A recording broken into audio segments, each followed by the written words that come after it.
Alors, oui, je suis au courant de ce que vous pouvez penser ou même écrire dès maintenant dans les commentaires. Dans un premier temps, ce gars est mignon. Oui, il est vrai, je tiens tout de Marc-Emmanuel. Mais oui, il est vrai aussi qu'on peut se poser la question de mais pourquoi est-ce que tu n'as pas parlé de telle ou telle ou telle ou telle chose en lien avec Godzilla et Kong de New Empire?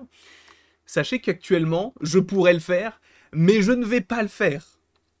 Je vous expliquerai plus tard pourquoi, mais là, je vais peut-être un petit peu m'abstenir de parler de choses non officielles en lien avec Godzilla et Kong de New Empire. Alors, je n'ai pas vu le film.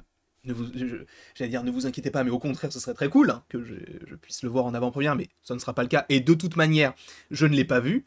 J'attends, comme vous, le prochain trailer qu'on espère pour le Super Bowl, à voir s'il ne sortirait pas avant et que pour le Super Bowl, on ait une sorte de TV spot. Mais en tout cas, je ne vais pas en parler. D'accord? C'est bon? C'est bon. Aujourd'hui, on se retrouve quand même pour une vidéo Monsterverse. Alors, au-delà de Monarch, on se retrouve pour parler d'un top 5 qui n'est que mon top 5. Je ne dis pas que j'ai la science infuse et que mon top est universel. Je dis simplement que c'est celui que j'estime être le plus cohérent et qui va en fonction de ce qu'on a pu voir dans les films et aussi de mes préférences. Donc oui, c'est un top 5 de mes monstres préférés, mais également puissants. D'accord? J'espère que vous êtes prêts. Parce que là, on est parti pour une petite dizaine de minutes de pur bonheur, de pur plaisir, de pure satisfaction. J'ai fait tomber quelque chose, mais on s'en fout. Je crois qu'on s'en fout. Très content en tout cas de vous retrouver aujourd'hui pour une énième vidéo dans la journée. Et on va commencer tout de suite avec Rodan. Rodan, cet oiseau de feu, ce phénix, entre guillemets, qui sort d'un volcan, tout simplement. Eh bien, ce personnage, je le mets dans mon top 5.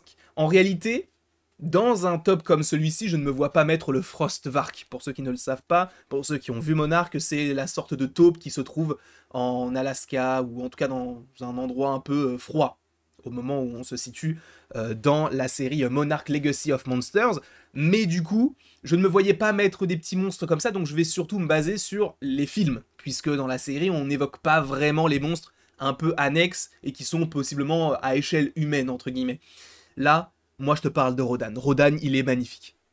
Alors bien sûr, on ne l'a vu qu'une seule fois, donc dans Godzilla, Roi des monstres, en 2019, si je ne dis pas de bêtises, mais qu'est-ce qu'il en impose? Ça se sent qu'il est puissant, alors bien sûr, ça ne reste qu'un monstre, on va dire, bêta, si j'ose dire, ce n'est pas le monstre alpha, qui est un petit peu le principe même du deuxième film sur Godzilla.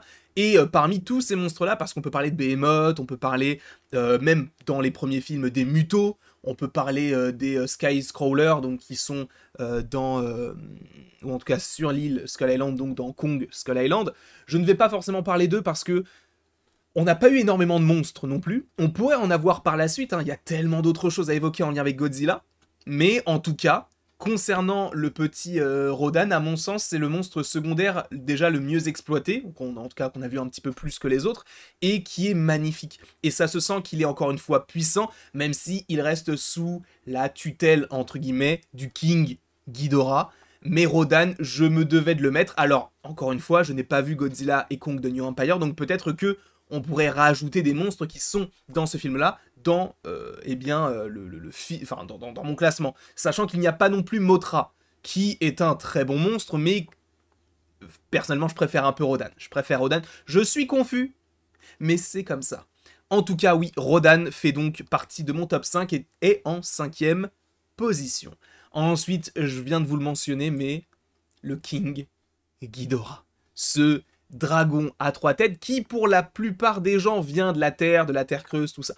Non, ce monstre vient de l'espace. On a déjà fait des vidéos sur est-ce qu'on aurait des aliens du côté du Monsterverse. Alors là, ça a l'air très étrange la manière dont je l'évoque parce qu'on a l'impression que c'est genre un truc de foufou. Mais en fait, dans les films de Lato en lien avec Godzilla, ce sont des choses qui arrivent de manière assez récurrente. Donc, lui, en tout cas, on le sait dans Godzilla, le roi des monstres, eh bien, lui vient de l'espace. C'est un dragon à 3 têtes qui crache des déflagrations, entre guillemets, en tout cas de l'électricité. Visuellement, il est magnifique. Euh, j'ai été obligé de le mettre dans le top parce que pour moi, c'est pour l'instant le meilleur antagoniste qu'on ait eu. Du côté des films, parce que, bon, certains vont mentionner le Mecha Godzilla, mais lui est vraiment le méchant du début à la fin, et j'ai vraiment, vraiment beaucoup aimé son développement, si j'ose dire, et même la continuité qu'il va y avoir par rapport au personnage, de se dire qu'on va garder une de ses têtes pour faire fonctionner quelque chose qui arrivera plus tard. Ce sont des choses aussi qui sont arrivées du côté des films de la Toho. On a récupéré des morceaux ou des squelettes d'anciens monstres pour en confectionner de nouveaux, ou d'autres qui vont muter, etc.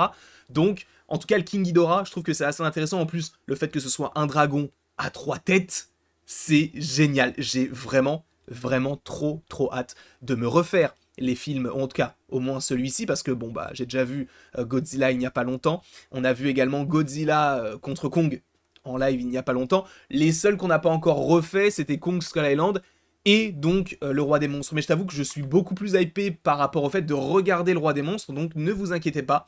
D'ici la semaine prochaine, on va se caler une date bien sûr, et ce assez rapidement.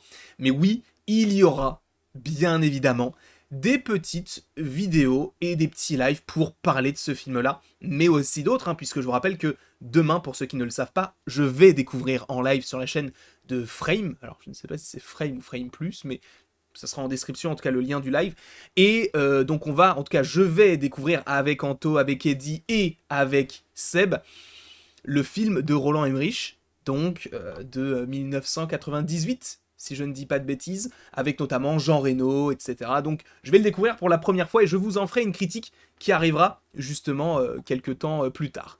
En tout cas, oui, le King Ghidorah fait partie de mon top parce qu'il est imposant, il est trop stylé, et le côté de je viens d'une autre planète et je vais conquérir la vôtre, moi je trouve que c'est génial. Bah après bon, on a l'aspect humain qui est assez intéressant aussi par rapport à ce monstre-là, puisqu'on veut le réveiller et donc détruire un petit peu tout ce qui a été par rapport à la Terre pour que la Terre puisse renaître un petit peu de ses cendres.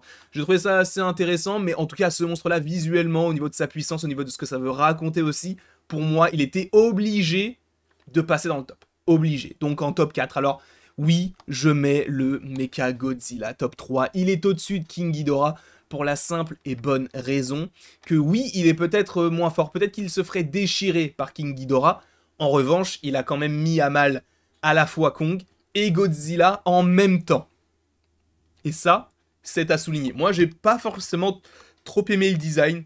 Je pense que ça aurait pu être un petit peu plus intéressant. C'est vrai qu'il est assez svelte, donc ça lui permet une liberté de mouvement qui est beaucoup plus simple. Donc son corps, entre guillemets, se mouvoie d'une manière beaucoup plus fluide par rapport à un Godzilla qui est très rigide ou à un Kong qui lui aussi est tassé sur ses appuis et tassé pour le coup. Donc j'aime beaucoup, j'aime beaucoup.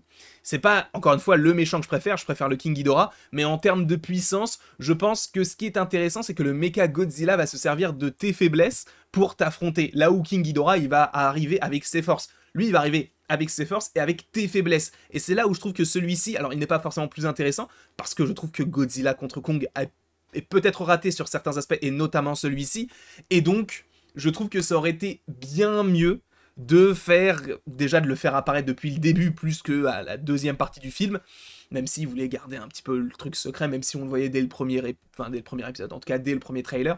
Mais en tout cas, oui, je devais le mettre également parce que c'est lui qui a déjà mis à mal le personnage de Godzilla, alors que Godzilla, bon, c'est l'alpha, et d'un autre côté, il a aussi mis à mal Kong. Même si, bon, à deux, ils ont fini par en venir à bout. Et j'aime bien aussi le côté de ce sont les humains qui l'ont créé pour venir à bout eux-mêmes des monstres. Donc voilà, il y a ce petit triangle qui se fait, puisque le mecha a affronté Godzilla et l'a battu, Godzilla a affronté Kong et l'a battu, et Kong a affronté le King, pas du tout le King, mais le mecha Godzilla et l'a battu. Donc ça fait un petit triangle, donc les forces s'égalisent entre guillemets, et pour moi c'est vraiment en termes de puissance l'un des meilleurs, quand même. Parce qu'il a le laser, parce que justement il est beaucoup plus rapide, il est beaucoup plus vif, il a une force qui est décuplée, notamment par rapport à des petits réacteurs qui peuvent propulser son poing. Moi, je trouve que c'est très intéressant, mais voilà, ce n'est pas mon préféré. Là, les gars, je suis désolé, mais je vais devoir trancher. Oui, bien sûr que dans ce top, il y a Kong et il y a Godzilla. Il y a Godzilla et il y a Kong. Il y a Kongzilla et Gong. C'est le mélange des deux dans les deux sens. Mais qui est, à mon sens, le plus puissant Là, on part sur le top 2 directement. Pour moi, le top 2, c'est Kong. Pour moi, Kong est très puissant, il n'y a pas de souci. Mais il est beaucoup moins fort que Godzilla, à mon sens. Et ça a été confirmé lors du film Godzilla contre Kong, où Godzilla avait le dessus. Après, peut-être que ce n'est pas forcément comparable parce que Kong est beaucoup plus jeune que Godzilla. Je vous rappelle qu'à l'époque de Skull Island, Kong était entre guillemets un adolescent. Il était vendu comme ça, sachant que dans Godzilla contre Kong, là, évidemment, il a gagné en maturité puisque le film Godzilla, enfin Kong Skull Island se déroule dans les années 70. Là, dans Godzilla contre Kong, on est dans les années 2020. Donc on a 5 ans, 50 ans, que dis-je, 50 ans de plus. Donc évidemment, il a grandi, il s'est étoffé, il est devenu plus puissant. Mais pour moi, Godzilla reste le meilleur. Godzilla déjà l'a battu dans Godzilla contre Kong. Godzilla a gagné la bataille. Donc à mon sens, c'est Godzilla qui est le roi, enfin déjà le roi des monstres, et le plus puissant. Ça ne veut pas dire que Kong n'est pas amené à évoluer et puisse prendre la place de Godzilla. Mais pour l'instant, pour moi, Kong est entre guillemets en développement, en évolution, plus que Godzilla qui est déjà le roi. Donc, à mon sens, c'est Godzilla, le monstre le plus puissant du Monsterverse. Je ne sais pas ce que vous en pensez, n'hésitez surtout pas à me dire en commentaire toutes vos imaginations par rapport à ça et mettre votre top, mettez-le dans les commentaires, peut-être que vous n'êtes pas d'accord, peut-être que vous... Alors, c'est pas forcément en termes de préférence, il y a quand même un petit peu de ça, parce que Rodan, par exemple, il est puissant, mais c'est vrai que j'aurais pu mettre Mothra, que j'aime bien aussi, mais c'est aussi surtout par rapport à ce qu'ils peuvent faire dans les films, et donc c'est pour ça notamment que le mecha est devant Ghidorah, et Godzilla est devant Kong, parce qu'il l'a battu, et parce que, à mon sens, il va se développer d'une certaine manière qui va faire en sorte qu'il va devenir encore plus puissant comme chacun des monstres au fur et à mesure des films, parce qu'encore une fois, il faut vendre des jouets, il faut faire ce genre de choses, et donc faire en sorte qu'ils soient un petit peu différents. Mais ça va envoyer du très très très lourd. J'ai hâte de voir ce qu'on va nous proposer, concernant donc le film qui arrive. Et voilà en tout cas mon top. J'espère qu'il vous aura plu, et après tout ceci, il ne me reste plus qu'à vous dire à la prochaine, pour la prochaine. Et sachez bien sûr que vous pouvez aimer, partager, commenter et vous abonner si ce n'est pas déjà le cas. Mais encore une fois, vous n'êtes absolument pas obligé de le faire.